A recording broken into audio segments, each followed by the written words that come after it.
Hey guys, it's Donnie B, and you're listening to episode 16 of Eat It Up, Buffalo Eat's own podcast and a very proud member of Audio Buffalo. Before we get on the topic of who's on the show today, we just wanted to say congratulations to Joe Perkins, who is the winner of our Hell of a Good Dip contest. He'll be getting a margarita maker, glasses, and some, I believe, Hell of a Good Dip. I think that's how you say it too. We plan on having a couple more contests and giveaways this month, and actually at the end of May, to coincide with my birthday, we're going to have a huge giveaway. So tell everyone you know to like us on Facebook, follow us on Twitter, and they will probably have a chance to win this awesome package that I'm slowly building and will announce shortly. Anyways, on to today's guests. We have Ben Tsujimoto and SJ Velasquez. Both of them work at Buffalo.com. And in case you haven't noticed, we are pretty tight with Buffalo.com. I've shot a couple of videos for them where we've covered local events. I know I've written a couple articles for them, and they've covered when we've been doing some cool stuff, like when we started the podcast. And obviously, Audio Buffalo is part of Buffalo.com. And so we've had a really great relationship for the last probably year and a half. And I'm proud to say that I've become really good friends with Ben and SJ. And so they came down here to talk about the changes Buffalo.com has made over the last, year and a half, and what it's like to review restaurants on a site that tries to be promotional but also tries to be critical, and just a whole bunch of other stuff. We had a couple beers. It was a really fun talk. So I hope you guys enjoy it. I certainly had a great time recording it. And you wreck Jay from now on. You can. The Sneaky Severs called him SJ. I like to put all sorts of things in front of Jay, even if they make no sense. When you call me, I say I digress Jay. Digress Jay, yeah. Stress Jay. Stress Jay is a good one, because it's pretty frequent. You called me like Tyrannosaurus Rex Jay or something once, didn't you? Yeah. That's pretty big stretch. I effed up my tweet. It'll have to wait. I pressed home instead of send. Oh, so you'd already finished, too. And I was done. Hashtags and all. Sorry. How do you like it, by the way? The Pyramid beer. Oh, this is really good. Yeah? I feel hip. Yeah? Yeah. I really like apricot beers. Dogfish Head had an apricot beer that was Apricot Hop. Yeah. That, Hell yeah. Consumer Beverages, it was like selling buy one, get one free for like 4-packs in Orchard Park, and I went and got like You drove all the way to Orchard Park. Well, because we used to record a podcast there. Oh, all right. This is going to be the whole podcast. This is going to be you guys having these inside jokes that nobody understands. You're not going to run this one. Yeah. But yeah, no, they have a good one, and number 9 is an apricot beer, too. I love number 9. Yeah? Yeah. Have you continued your beer exploration, SJ? By drinking a lot, yes. Yeah. But yeah. I've been drinking more, but that's a good thing. Yeah. But I haven't really been. I haven't put anything on the site. I really do want to start a beer section. Yeah. But I've actually been drinking a little bit less beer in the last probably couple weeks since I started half marathon training. I know. So how was South by Southwest? Because I was incredibly jealous that you guys got to go. It was awesome. I enjoyed it. It was there was a lot of, we ate a good deal. We had a lot of Tex-Mex, and we had a lot of barbecue. Yeah, I guess that would be the food food to eat while you're in Austin. Mm-hmm. Like you saw the beef ribs that I posted on online, and they were really large. They were very meaty, but there was enough of like the brisket portion on the outside, like the crunchy part. Yeah, that was my favorite part. I'm kind of a sucker for the. I had a lot of beans. I was so upset that you didn't want to eat your face off in such a great food city. No, actually, I ate a lot. Like I felt like really guilty though after the first day, because it was like week 1 of like half marathon training. So I went for a run the first day, and then I ate my face off, and then I was like, no more. But no, I ate like. Was there food trucks like everywhere? That's all I can assume. They're concentrated, right? There was a food truck park that was kind of offset, maybe a mile away from where we were. Yeah. There was also like a smaller park of like 5 kind of mediocre food trucks, I think. Would be a better way to put it. Like there weren't many lines there, and like it was Barbecue Heaven, I think the one was called. And it was brisket, but it was brisket with like fat in it that was supposed to melt in your mouth, but didn't, so you just were chewing on it for like 20 to 30 seconds. It was like chicle. Yeah, I don't know what that is. We'll get to your Mexicanness in a bit. There are a few other like pseudo food trucks. Like, they were trucks technically, but it was like, oh, Whole Foods is there, and they're going to sell you expensive bottled water that tastes like grapes. Yeah. But there were a lot of just pop-up places, like tents that were handing out free food. So that was my favorite. Like, I found like a few, like this one, like the Latino tent, like it was like some sort of Latino journalist society. They had like Did you feel at home? I did. I was like, not only was I in Texas, I was like, oh my god, I'm not the only Velasquez. There's a Navajo taco truck. What? I didn't know that. It was right outside the convention center. Oh, like every single day for lunch. I don't know how you could miss it. But they were really proud that they made their own, I guess, tortillas. Oh, nice. So they were. I guess I would compare them to Taco Bell's like chalupas, and they were crunchier, but they were kind of softer on the inside. Were they corn tortillas? No. Oh. Interesting. Oh. So what were you guys there for? I mean, besides just having fun and being awesome. Oh, we were there. It was actually strictly for work. As part of Buffalo.com, we went for the Interactive Festival, actually. So we were there learning about like new interactive technology, social media, web-based journalism practices. Playing Foursquare. We played Foursquare. He made Dennis Crowley, the CEO and co-founder of Foursquare, look like a tool. Good job. He's so good, but Dennis Crowley's like the coolest guy ever. He taught me how to play Foursquare. How do you know how to play Foursquare? I never played it before. It was really... You went to like an all-girls high school. We only made friendship bracelets, Donnie. I actually passed up that in field hockey. I passed up an opportunity to get my photo taken, and what else was it with that? A signed Foursquare official court ball. Oh, wow! Yeah. And that's because I didn't stick around, because you had to fill out a waiver, and they're like, if you made it to the server square, you would draw a name, and you would like get a prize, and the top prize was a trip to Europe. Jeez. Yeah, from STA Travel, it was baller. Yeah, I was one place away from it, but I wasn't there, so even if I'd won the trip, I wouldn't have gotten it anyhow. That would have sucked. We think it was fixed though, because they loved us. Yeah. Like, first I came, I was like, hey, Dens. And, well, I've in all fairness, I've interacted with him on social media. But I then told the guys from STA Travel that myself and our coworker, Catherine, are Irish dancers. And the trip was like this European trip. So they asked us if we would be the opening ceremonies. So we blessed the Foursquare courts with our Irish dancing abilities. We brought our dancing shoes with us. So, and they were wearing matching pink dresses. Yeah. Nice. We got this down. It was disturbing. Baller. Do you bring your dancing shoes with you wherever you go? Just I have them with me. Do you want to hear it? Nope. No. We planned it. We wanted to do something. So. Nice. You got some Beats headphones too, right? Yeah, I won some Dre Beats headphones. Our boss was so jealous. Yeah, it was really cool. Nice. So, like, do you know what you've taken away from that whole week that you plan on implementing at Buffalo.com? I mean, so I guess I should start by saying, like, when I first met SJ, it was, I think, December of 2010. And you had kind of just joined the staff. It was around then? Yeah, it was... Or maybe January. January, yep. Okay. Yeah, I just started probably like a week or two in at Buffalo.com. Yeah, and like that was before the whole new layout and everything. So like a lot has happened since then. Yeah.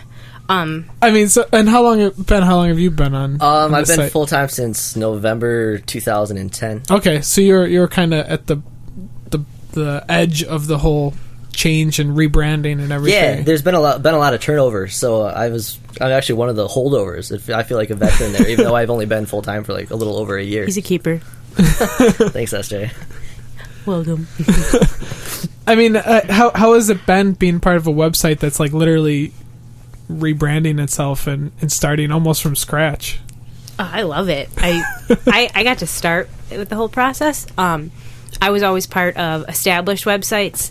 No, I shouldn't say always. I previously worked at another nearby upstate New York City's website that was already very established and very, like, the process every day was very regimented. And I didn't really have a say in what was going on. And with starting Buffalo.com, sort of the rebranding, I got like a lot of say. And we've had a lot of fun with it, and it's kind of grown with us. So it reflects us. I mean, I think you can definitely tell that your personalities in the work and everything that's on the site. Yeah, one skill that SJ has is, like, it seems like whenever people tweet at buffalo.com, they're expecting to hear from SJ. And SJ interacts with them really well. Like, that's one of the strengths of buffalo.com, I feel, is, like, her ability to relate, but them also knowing that it's SJ. So there's a certain comfort level when you're tweeting. Not true. I take it back. True story. I used to tweet at buffalo.com all the time from at SJ Velasquez. All the time. Didn't know who the hell was responding to me. It was this guy over here.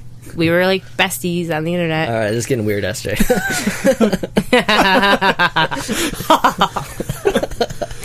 No, so I think they know that it's one of us. Yeah. How has it been like the whole last year? I mean, how do you guys feel about the site now as opposed to maybe a year ago?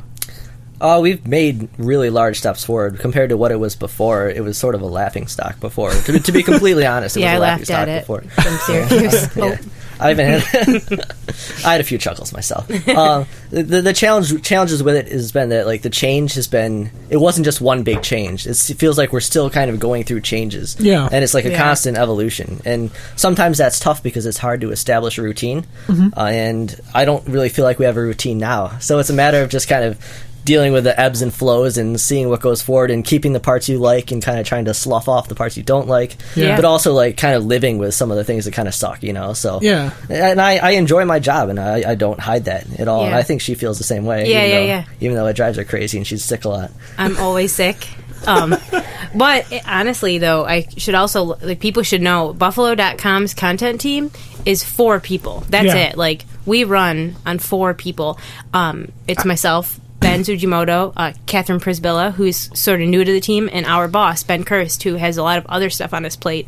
So the 3 of us, me, Ben, and Kat, are really kind of every day scrambling to find new content. Yeah, and we have a lot of fun with it. But yeah, it's tough. And then we have other things to do at the company too. So. How many posts do a day do you guys roughly write? I had to change over the whole homepage by the end of the day. Yeah. So that's probably close to 10 pieces a day. Yeah. We aim for 3 a piece usually. Yeah. And it's been awesome to be able to work with other people to fill out the rest of the site. Yeah. We worked with Buffalo Eats. We work with Buffalo Blog. We worked. What? Yeah. Well, I'm raising the roof right now. You can't hear it. But yeah, being able to partner with people throughout the community has been a real advantage and something that we're really looking to even take more advantage of. Yeah, the Record, Spectrum, Griffin. Yeah, a lot of the college papers are on board. Yeah. Oh, nice. Yeah, it's cool. They give us like their best content, and you promote it, I guess. Yeah, we promote the heck out of it, and we try to help them out. Like we've had interns and shadows from colleges, so it's cool because that's our audience too. Yeah. So we like working with them, and I think they learn a lot out of it, and we learn a lot about our audience. Now, do you guys like separate like the work? Like, I mean, Ben, you're pretty much like the sports guy. Mm-hmm. Like, does everyone have like kind of a role that they cover? Like, I know Esther, you're the video gal. Yeah. We've tried to do that, but we're all really good at everything. No, I do video because I was trained in video in undergrad. And then had done some video in grad school too. In terms of actual like topics, Ben and Catherine, Ben and Catherine, I would say are really, really good at sports. Catherine had worked with the Sabres, and she just knows her hockey and her tennis and all that stuff. And I don't know anything about sports, but I will write the occasional sports story that surprises people. But I use Wikipedia a lot as my resource. No, I'm just kidding. And Patrick Kane, because Patrick Kane's from South Buffalo. Sobo. Yeah. Yeah. Let's not be too proud. Yeah. Listen, you. Don't come down there for our wings, then. Know your weakness, Donnie. I love 9/11 so much. But not the tragedy, the actual rest. You heard it here first. That's going to be a sound. He's a bad person.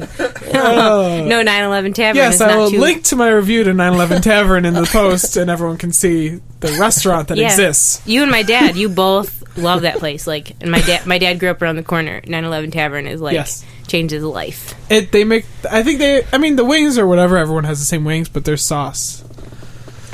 I still haven't had it. Yeah, because you're a bad person. I know.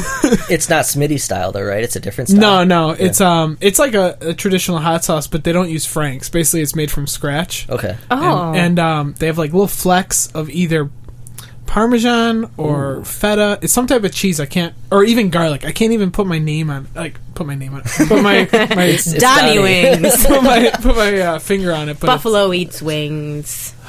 I should do that. But yeah, so let's get into each of you, because I know you have kind of interesting backgrounds, both of you. Oh. Actually, I know a little bit more about you, so I'm going to start with Ben. Nice. Hot Ben, seat. you're from Buffalo, I'm assuming, right? The South Towns. I grew up in Elma. Elma? Yes. Wow. Next to Marilla and Wales. You may only be familiar with Elma. I am familiar with Elma. That's the extent of my familiarity. Well, how did you get to this point with writing for a website? Like, what did you go to school for? Like what was this the end game? Like, were you planning on being a writer, or a journalist, I guess? Good question. In high school, I was interested in being a sports writer. Yeah. And that was my goal. Actually, more sports communication. I wanted to be on ESPN. I wanted to be one of the Sports Center anchors. That was my dream. I figured being half Japanese, I was in. Right? You could fill that quota? I only needed modest talent, and just to keep looking the way I did, and it was going to be a cakewalk the rest of my life. Turned out it wasn't so easy, because both my parents went to Houghton College, and I really had very little choice about where I went to school. So I went to Houghton College. Okay. And I enjoyed the experience a great deal. I went to London my freshman year of college. Nice. And students usually don't travel abroad their freshman year. And that was an awesome experience, and it kind of gave me a different perspective on the rest of college. However, I went as a history major with a goal to eventually teach, or so I thought. I'm pretty sure that's all a history major. Yeah, what else can you do? And no one really wants to be a historian these days. No offense, historians. But, it's yeah, History Channel's kind of turned their back on historians. They're more going for ancient aliens. 2012. It's coming. Creepy. So, as I turned to a senior, I was trying to decide what I wanted to do with my life. And I realized that wasn't going to get my dissertation, or do my dissertation, and eventually teach at the college level. I wasn't ready to spend that much time in college. So, one professor just said, do what you love to do. And I said, well, I still love to write about sports. So I worked, the summer after I graduated, I worked overnights at a grocery store. During the day, I freelanced for Buffalo.com. Oh, okay. Which I kind of actually got hooked up with it through my mom, who knew somebody who was already in the Buffalo.com program. Oh, really? Flipped a few switches and was like, hey, I can do this. So working overnights, writing during the day, and I was covering sports at the time for Buffalo.com. I covered a high school football team and a high school soccer team. Then I covered the Bandits, and I covered, I think, UB football or something like that. That's cool. So I wasn't sleeping. I was delirious most of the time. Working overnights, I wouldn't want to wish upon anybody. But that's a long story short. That's my tale to Buffalo.com. I freelanced for a while, eventually got hired part-time, and then I got full-time. That's cool thereafter. That you went for it and your hard work paid off. Yeah, in the process of paying off. I don't know if it's... Now, your father works kind of with the food industry, correct? He does. Yes. That's correct. What does he do exactly? He grows bean sprouts hydroponically. And sells them to... Oriental grocery stores and restaurants throughout the Buffalo area. I had no idea that there was a market enough of bean sprouts that they could be sold separately, individually. I just assumed that was lumped in with grocery stores. He has a stranglehold on the bean sprout industry in Buffalo. The only place that anybody else goes to get bean sprouts will be Rochester or New York City. Wow. And he has the advantage of obviously being very close by, and I think that's what he's really good. He chats way more than I do, so he just does not stop talking. So his ability to form these relationships with customers is really basically made him the bean sprout man of the area. The bean sprout king of Buffalo. Yeah, and most people don't even know his name. They just know him as the bean sprout guy. That's awesome. Isn't cabbage the same way? I have a friend who had a cabbage farm, her family, and they ran the show in terms of providing cabbage for egg rolls. Really? Honestly, and Byron Burgeon, is that the area, right? Yeah, that place does exist. Yeah. I wasn't sure if it was a mythical place in Narnia. So, I mean, was did that impact your eating as a child? Did you have a lot of bean sprouts growing up, or? I have no recollection of us ever eating bean sprouts in a meal. Really? Yeah, ever. Like, the only time I'd ever eat bean sprouts is, like, when he was using his little, I guess, conveyor belt that kind of shook off the ends and the nasty part of the bean sprout you don't want. Yeah. Like, I would kind of pick up the stragglers sometimes and kind of munch a little bit, but never had them with a dish, ever. Wow. Yeah. Bizarre, right? Yeah, that's crazy. That's... I still can't believe that's like that's a separate market on YouTube. That's insane. That's pretty cool though. I should also mention that Taro Tsujimoto I'm related to. Taro. Yes, he's the fictional Sabres draft pick from the Punch. You're related to the fictional Sabres? I'm related to the fictional Sabres draft pick. I knew about it. I don't know anything about sports, and I knew about that. That's actually that's one of my favorite stories of Sabres lore, I guess. You still see Tsujimoto jerseys going around. Yeah. I think like 71 awesome. Or whatever. Yeah, whatever year it was. It was early 70s. Yeah. Yeah. That's great. Wait, but are you related to the real guy or no? He didn't exist. But I thought he picked him out of a phone book. Oh, I can tell that story really quickly, too. Punch Imlach, his, I guess, secretary, or his second in command, drove by this Tsujimoto's. It was basically a grocery store, a small grocery store. It wasn't necessarily Asian. There was a lot of like small crops there. Like, they had a farm as well, and like in addition, I think bean sprouts were still sold there too. But he saw it driving down Seneca Street, and he was like, "Wow, that's kind of cool." And he started putting it together because, like, when you get to the later rounds of the NHL draft, nobody knows who you're picking. Like, it's the names get incredibly foreign. You're in like the 250s, like, or 300 even. Like, yeah, you're getting really late, and there's only, especially in the 70s, I don't think there was a huge crop of known hockey talent at the time. So it was just kind of to make a mockery of how just bizarre the NHL draft was becoming. But then Punch Imlach, second in command, called my grandfather, asked him permission to use his last name, asked him what a common Japanese first name was, which was Taro, and also said, like, hey, what would be kind of a cool Japanese club hockey team for him to have played on? And he's like, oh, the Tokyo Katanas, and like katana is sabers, essentially, you know. So he was like, okay, and then we didn't really know what would come of it. And then you saw, the Sabres draft Taro Tsujimoto in the 7th round or whatever. That's actually a pretty crazy story. It is, yeah. I like to brag about how I'm related to him. I mean, like, it's funny because Art Voice, our competitor, you know, has, like, Taro Says is their column, right? Yeah, Like, no, I say it, you know? Like, but y'all don't know Tsujimoto? Yeah, you should be getting some cash back from every one of those jerseys. That's right. Losing out on something here. All right, SJ, you're up. Hey. So, I think that you're half Mexican, half Irish, correct? No. Well, you're not? I'm a quarter Mexican. Oh, okay. I'm a quarter Italian. Wow. I'm a quarter Irish. And the other quarter is a mix of Armenian and French Canadian. What? True story. Well, I guess I focused on the Irish because you're from South Buffalo. Yeah. And the Mexican because of your last name. Yeah. And I just thought that was the craziest combination I've ever heard of. It's even crazier now, Donnie. Yeah, it's really crazy. So what was your path into getting to Buffalo.com? Oh, well, I knew I wanted to be a journalist. Like, since I was little, I knew I wanted to be a writer, whatever that meant. I also hated creative writing, so I knew that's not what I wanted to do. So the opposite would be just writing facts. So I'm obsessed with facts and accuracy. So I knew right away I wanted to do journalism. Or just be a whistleblower. Yes. Yeah. So it was either that or, like, you know, get in shape and do river dance. And I got a scholarship to college. So, but yeah, I went to Canisius. My intention was to be a world religions reporter. Wow. So I did a dual major in religious studies and communications with concentrations in journalism and video production, video and film. Yeah. So, so that's actually, I took the straight road, and then I couldn't get a journalism job because I really didn't have any professional experience out of undergrad. So I was offered a job to work in New York City as a grant writer, and I figured that's writing facts, reporting. Yeah. I took it. I loved it. It was great, but I still wanted to be a journalist. And I applied to Syracuse University on a whim. Didn't think I was going to get in. I applied. And if I applied for this fellowship, I didn't have to pay for the application to apply to the school. So I was like, got it. I'm applying to this fellowship. I'm not going to get in. Well, after a long process, I got the fellowship. And I was like, well, I guess I'm going to be a journalist. And and I had been doing some freelance writing for Irish dance and culture publications. So those clips really helped. I worked simultaneously at the Post Standard in Syracuse while doing my fellowship at Syracuse University's Newhouse School.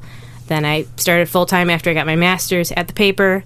Then I switched over to Syracuse.com, and then I got hijacked from Syracuse.com actually by Buffalo.com. Nice. So we had our eyes on her for quite a while. They can't help it. You know what they say about milkshakes? They're delicious. So, but it was perfect. I really liked what I was doing in Syracuse at Syracuse.com. It was great. Really intelligent people. A lot of our cousin actually worked there for a long time. Really? Yeah. Colin Kelly. It sounds familiar. I didn't work with Colin.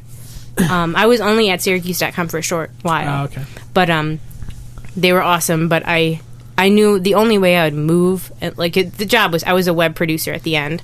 The only way I would move would be if the perfect job at the Buffalo News came along, and it did. Yeah. So, yeah, Buffalo.com is an entity within the Buffalo News, by the way, if anybody doesn't know that. So. I think it's pretty common knowledge. Okay. At this point. Just trying to get the facts out there. I mean, I'll finish. We'll finish you, but finish him. You're done, Esther. But do you ever feel like?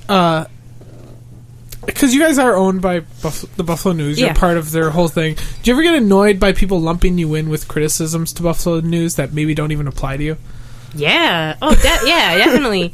I mean, I love the Buffalo News because it was my hometown paper, and I've moved around a little bit, and I've seen everybody hates their hometown paper. Yeah, so, I mean, it's cool to hate things. Yeah, exactly. So for me, it was cool because I was like, actually, our paper's pretty good. I'm more interested in what's in the Buffalo News than what's in the Syracuse paper in a lot of instances. Yeah. So I kind of had a respect for it, and I was seeing some of the cool moves that Margaret Sullivan was doing. She's really putting her foot down on a lot of things and making changes, and I admired that. In the Buffalo News. But when you get back to Buffalo and you're working for the company, people just give you all sorts of guff for no reason because they really don't know what they're talking about. I'm just going to put it out there. A lot of people don't know what they're talking about, and I can name names. No, I'm just kidding. I'm just kidding. But start bringing out a list of Twitter handles. But so I will defend the Buffalo News. Yeah. Pretty hard. Yeah. But at the same time, they do make decisions and survive completely separate from us. We don't meet with them to discuss content. We're on different floors, exactly, with different bosses, and the whole tone of your posts and things like that, I feel are completely different. You have a more fun, jokey atmosphere that you guys try to create with your posts. Yeah, we're more of a blog. People don't understand that you don't have to be super serious just because you're owned by the Buffalo News. I don't know. That annoys me. Yeah. And I don't even work. I mean, I occasionally have a video on there, but I... Every once in a while you can catch Eat It Up on Audio Buffalo. Buffalo.com/audio. Actually, weekly. Yeah. Not every once in a while. Yeah. They're there all the time. Yeah, we do get a lot of, I don't know if... I just didn't know if that annoyed you guys. It doesn't really bother me. I really want to see the news continue to get better and to embrace newer things. Yeah. And while there are frustrations that we sort of are working towards things that the news tends to sort of get a little bit slower to get onto. Sure. I still want to see them do that. There's still this larger vision of teamwork. I feel I would like to work with them closer, Yeah, we totally would. I think we'd be pretty strong if we, had... How's working in that building, by the way? I think there's black mold. No, I'm just kidding. No, I'm always sick. Because there's no sunshine. I'm going to be completely honest. Whenever somebody gets hired by the Buffalo News, they're usually sick within the first 3 weeks of working there. And I don't think I'm stretching the truth at all in saying that. Yeah. There's something about being in that building and breathing that air. Well, there's that kind of weird forest. We have a jungle. That's a nice thing. Yeah, we do have a jungle. I'm not sure if that's a nice thing or not, but we have one. Yeah. It's a weird tropical garden on the 4th floor that you're not allowed to really go near, go in or anything. Really? You just kind of see it from afar? Yeah. You just can look at it, and they have vines, and you want to swing on them and stuff, but we're not allowed to touch them. I've walked across it before in a sheep costume. It's not too weird. What? We like to have fun. Yeah, you guys do. I have a mascot history. It's not weird. I think actually the first time I met you, you were dressed up as a mascot, and then I got free bagels from you and Ben Hurst. I think it was before a Sabres game or something. It sure was. Sure was. That was a weird promotion. Memorable day. That was not my idea, nor was it Ben Tsujimoto's idea. I'm just saying, if you're going to hand out bagels, they weren't even sliced, and it was just a whole bagel. Like, no comment. Hey, we had cream cheese, but people kind of took that a little too far and started to dip their fingers in the cream cheese. We had a guy come up. So Ben is in the costume. Just dancing this about. Ben is like, frolicking in one News Plaza. And this guy comes up and is like, do you have cream cheese? And I'm like, oh yeah, we do. We had like these little Tupperware containers full of cream cheese that we had hidden because people were just like sticking their hands in the cream cheese. This is before Sabres came. That was the sort of weird part. Like the weird part was when this guy comes and I go, oh, here you go. Do you need a knife? And he goes, nope. And then just walks away with a tub of cream cheese. And I was like, welcome back to Buffalo, SJ. Like weirdos all over the place. He just jacked us. City of good neighbors. Also, and cream I believe cheese it was thefts. freezing. Wasn't it really cold? Or am I not in the mascot costume? It's always hot in the sweet fine sheep. And when you're wearing it.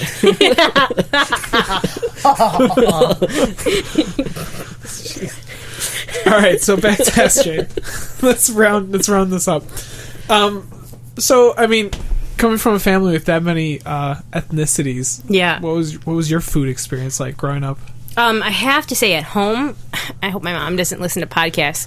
My mom, I'm not a big fan of her cooking, like of her cooking. The private cook that works in your house. We have a private chef. No. We, in all honesty, like we ate a lot of roasts, pot roasts, like everything all in one pot. One of 4 kids. My mom was one of 11. So, all of our potatoes were brown and our carrots tasted like chuck roast. So I don't eat beef or pork anymore.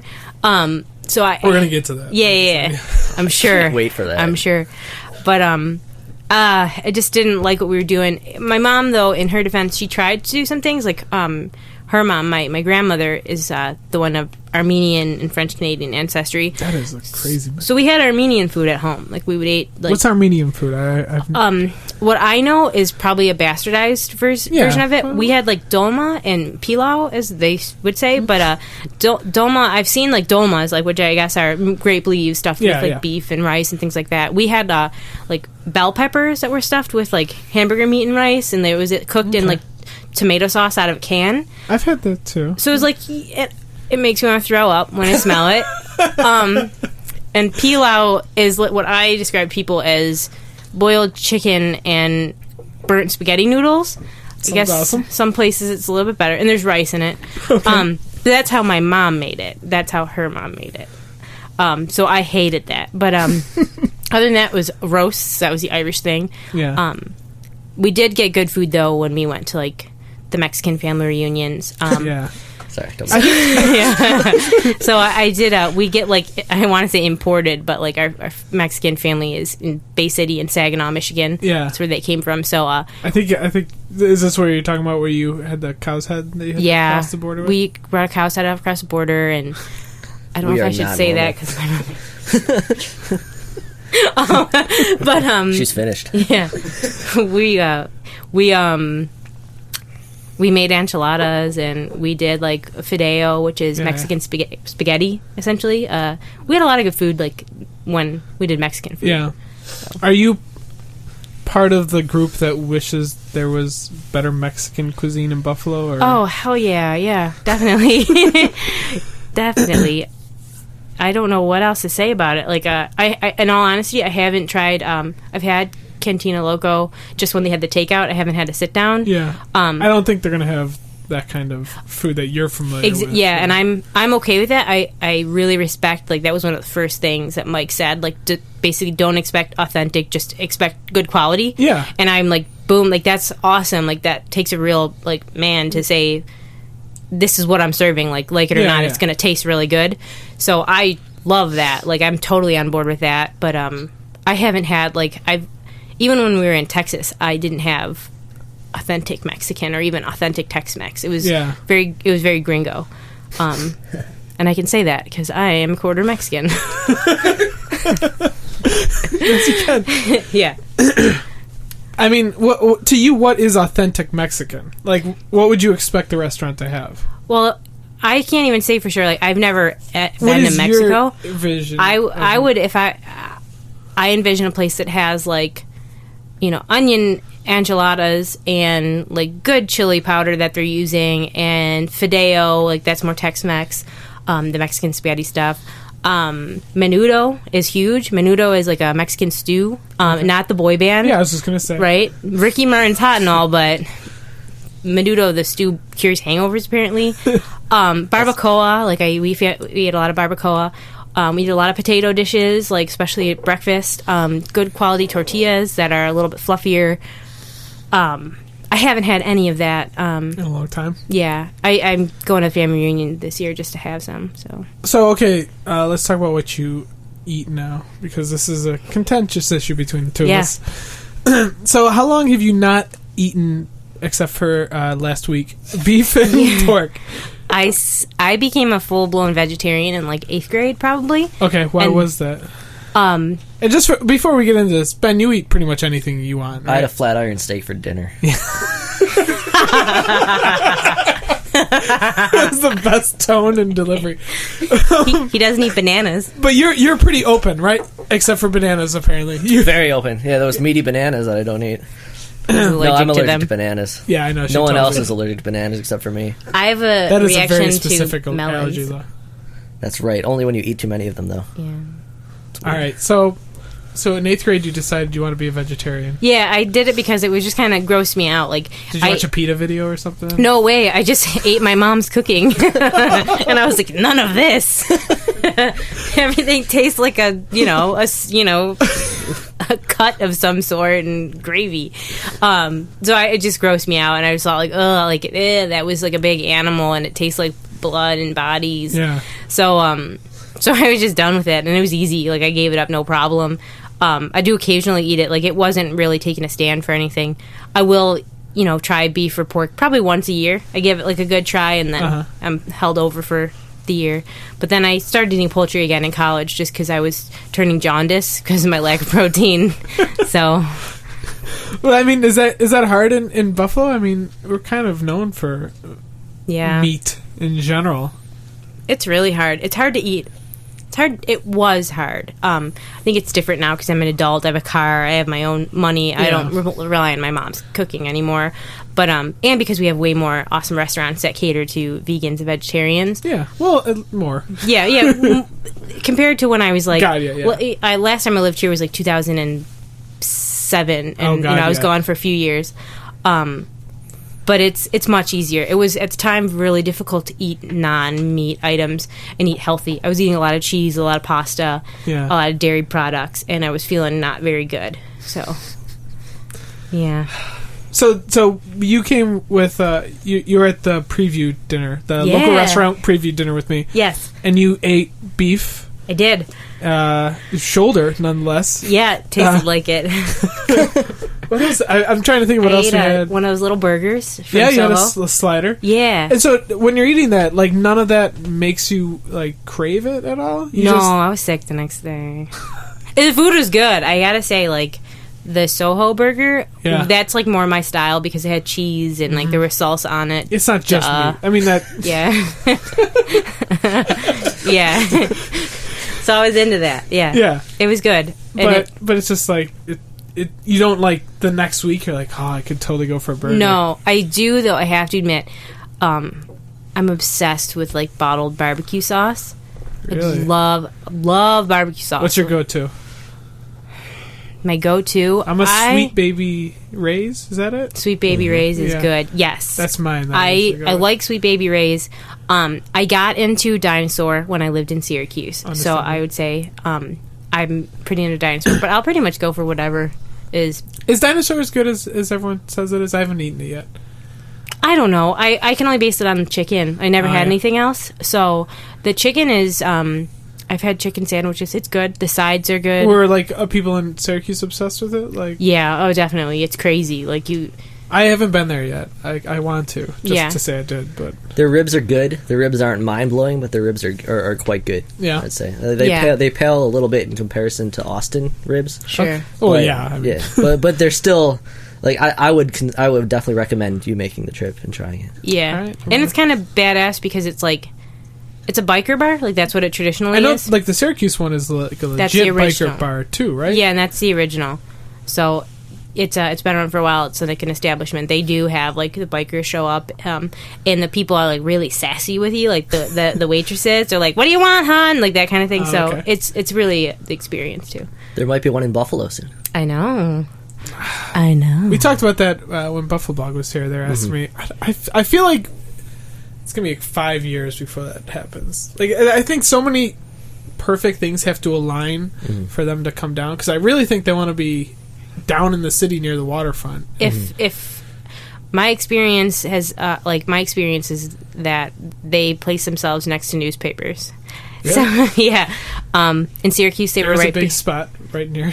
They were behind the Post Standard where I worked, like within a block. And then when I went to visit the Democrat and Chronicle in Rochester, they're right behind the Rochester. So I would like to see them, around One News Plaza, the corner of Washington and Scott. I think that area downtown needs more restaurants in general. It totally does, yeah. Like, I was pumped that Lager House finally moved in. Yeah. Because that's cool to see somebody doing something different a little bit. And I mean, like, Cobblestone's whatever, and WJ Morrissey's are alright. They're trying, they're trying, yeah. But yeah, that's like it. And then Pearl Street, which I'm not a big fan of Pearl Street. But I like Pearl Street. I like Pearl Street's location, and I would bring a tourist there. Yeah. But I don't like their food that much. Yeah, I like their drinks. Like, I'm totally in for the atmosphere. Like that. I like Brawlers. I do like Brawlers. Brawlers, I would say. It's grown on me. I didn't like it at first, but the more I've been there, the more I like it. I like it. I like their management. I like the style. Yeah. We've had fun there with Hungry Buffaloes. Yeah. Like, they're really easy to work with. They've got good deals. They're trying their hardest. They're catering to a casual set, and I am casual. And like a lunch crowd, too. Yeah. Like, yes. They're not packed a lot either, and then I think that's awesome, especially with Pearl Street in the summer being like bombarded. It's nice just to go downstairs and get your food in 15 minutes and then be out of there in a lunch hour. It's ridiculous that a restaurant that's literally 4 stories, that has 4 stories of deck, patios, can barely be walkable sometimes. Like, it's a hot place. People have their weddings at this brewery. Like, it's I mean, we had our rehearsal dinner, but I've been to a wedding reception. They have church services. Do they really? 2nd floor. Wow. Jesus, Pearl Street. I mean, literally. Speaking of eating at restaurants, Ben, you've just eaten at 2 restaurants that I'm really interested about, and I've texted you about them, but I want to talk to you in person. And you don't have to. I would like to talk about them, and talk to them. All right. The first one is Cheesy Chick, the new food truck that just opened. Mm-hmm. You went opening night, right? I did. How was the experience? Opening night, and it's tough because I do not believe that there's a lot of cooking background. She's kind of coming in and learning. And let's preface this by saying opening night, literally the first day that she ever served food. It was an opening night for sure, but their turnout was very good, and I think that had to be really encouraging for her. Oh God! That that there was a line, that people were waiting, that there was some kind of hype, and she did an awesome job using Facebook, using Twitter, making people know that, hey, I'm this grilled cheese truck, I'm coming onto the scene. Yeah, I mean, I've known about it for like maybe 7 months now, at least. And there's some kind of phenomenon in Buffalo about grilled cheese, and maybe it's more than just Buffalo. Maybe it's a nationwide thing. Yeah, people love cheese. It's kind of absurd, and I've realized that more. Tom loves cheese. Yeah. So going the first day, there was a wait. Her menu was full, which was good. It wasn't like a very limited menu. She had a special item and everything. Yeah. I had the French chick, which was Gruyere cheese. I'm not even sure if I'm pronouncing that correctly. Gruyere, yes. You took French. Yeah, it doesn't mean I talked about cheese a lot. I beg to differ. So it was Gruyere, French onion soup style onions, so they were soft and not crunchy, and they were like caramelized. Caramelized, correct. Sweet. Yes, thank you. I didn't know that. So it was small, but I guess you have to realize that the price of Gruyere is quite expensive. Yeah, that's some pretty high quality ingredients, assuming. So I knew that I was going to pay a little bit more for a product that was going to be good but small, and I'm willing to accept that. Like, I'm not that much of a portion glutton where, like, if it's not big but it still tastes good, I'm going to put up a fit. Though I do like my portions. But. Yeah, he does. Yeah, for an opening night, I thought it was good. I left. I got food within a half an hour, maybe. Yeah. And the one really cool part that I thought was that she left the truck and delivered the food to the individuals who were waiting for 20 or 25 minutes. Oh, nice. And I thought that was nice, like understanding that the wait was going to be a little bit longer, but there was still like a personal touch to it. I thought that was cool. Yeah, especially for someone opening a new business, it's important to like meet your customer. And have you been there yet? Nope. I want to try it. I'm very, and I'm saying this by the time this goes up, this is gonna be in May, so it doesn't matter. But like the first pictures that she showed, they didn't look that great, and so I was very nervous that the food was going to resemble the pictures and be like, it's a little messy and kind of sloppy. Mm-hmm. So we wanted to give her a couple weeks to get on her feet before we did a proper thing, because we've done a lot of restaurants where we go the first couple days, and then I have to like every time we write it up, I have to like preface it by saying like, this is the first time they're serving food. This review might be completely pointless in 3 months, so I'm trying to get away from that a little bit. So I don't know. That's fair of you, Donnie. I know. I try to be fair, and I just we never revisit. Like we went to No their second night it was open, and I've been like, we have to go back and write it up, and I'm like, I just can't. I don't want to rewrite it. Like, I just like, at that point, and now I know like people too, so it's like getting more difficult for me to write an objective review if I know Chris and when I walk in and say hi to him, and then so it's kind of getting weird. But with the food trucks, sorry to butt in, I think there's a sharp learning curve that like we don't really understand how it is to get into the restaurant business and understand how lines work, understand how preparation works, being able to serve people quickly and efficiently. Like, I mean, Lloyd, which is probably the best, I'm going to go on the best food truck in Buffalo, they kind of weren't that great the first month or two. Like I remember having it and be like, it's okay. Yeah. And then now it's like, this is one of the best things in Buffalo. They've got it down, So, also, speaking of new restaurants, what did you think of Lucy's Ethiopian? Yeah, Lucy Takeout on Amherst and Grant was a brand new experience because of the culture behind it. I'd never eaten Ethiopian food before. I haven't yet either. I'm very excited. And it's cool because it's a very communal eating. You eat around probably one dish. The dishes seem expensive, but they're huge. Yeah. And it's meant to share. It's on that injera. I don't know how to say it. Injera. Mm-hmm. Yeah, that big bread. Which is like a spongy, round bread, and you tear it off and you dip it. I wasn't a big fan of the injera because it's very soft and spongy. Yeah, and so texture thing? Texture thing, yeah. But the quality of it's very good, and it's cool because they have little cultural traditions. They have a coffee ceremony where they burn incense and light candles, and like they're very traditional garb, and they pour the coffee from really high up. There's a video on this. Yeah, there's a video on Buffalo.com about it. Oh, really? So I'll check that out. Yeah. It's cool to see that street's coming around. I think I've even mentioned this on like several podcasts, but I'm excited for Amherst Street to have that kind of thing, because there's more than just Allen, Elmwood, and Hurdle. Like there's plenty of room for other streets to have their own scene. Does that feel like Black Rock to you? Kind of. Yes, I only say that because like down the street there's a bar that has a big sign that says Black Rock on it. And so I'm gonna say yes. I don't know. I mean, the other side of Grant is maybe what I first think of when I think of like the Sportsman Tavern and that kind of area. I mean, it's hard to say it's like kind of a neighborhood when there's like a gigantic Wegmans like right across the street. Yeah. It's a little bit of a divider. Yeah, but I don't know. I'm just pumped that street in general has people putting money into it. Like, I had an epiphany the other night. I went to Lucy Takeout for the first time, walked by Spar's, the sausage shop, as you're quite familiar with, and then I went to Delish and got a cupcake. Hey guys, just wanted to come in here and tell you about 2 more Audio Buffalo sponsors. First one is Noco. Head to noco.com/podcast and find out how you can get $20 in Saberbucks. The other one is VIPseats.com. Get your tickets at VIP Seats. Head over to VIPseats.com or call 1-800-371-6323 for all your ticket needs. And now, back to the show. It was nice to see 3 very different, very cutting edge and like popular places in one block, and I think that's cool, and I think that will probably continue, because there's room for that area to still grow. Oh god, yeah, there's a couple of spots in there, and there's still places I haven't even tried. I haven't tried Nick's Tavern or Nick's Grill. It's like that little Nick's place. It's like the little breakfast shop. Yes, that I've heard has really good stuff. So, do you guys? I mean, Ben, when I think of like restaurant coverage on Buffalo.com, it's pretty much you, right? Yes. I mean, everyone kind of goes out to eat, but it seems like you're the voice of the reviews or articles. He's the one most willing to eat. I'm always trying to be on a diet.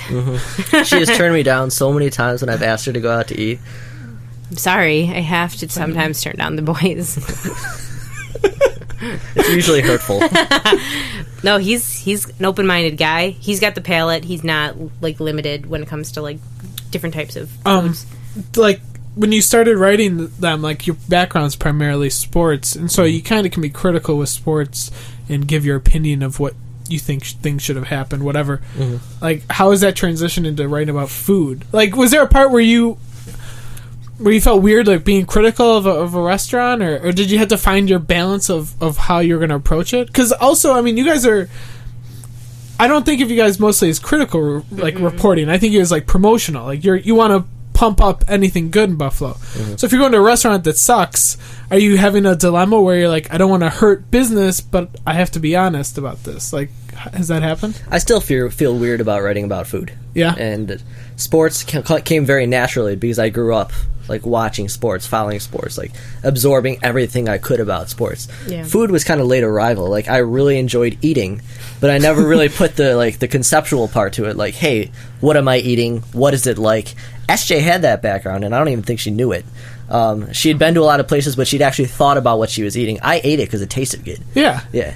And now I'm sort of absorbing all this information late and trying to figure it out. So I don't really feel that I can be critical and have people take me seriously. You've been critical in a good way, though. Like, I think we consider ourselves more like food tour guides. That's the term that we use. That's a really good way to put it. And I think like if you are on a bus tour somewhere, they might say like, "Oh yeah, this is that famous cupcake place, but the one down the street is cheaper and better." Yeah. So we kind of.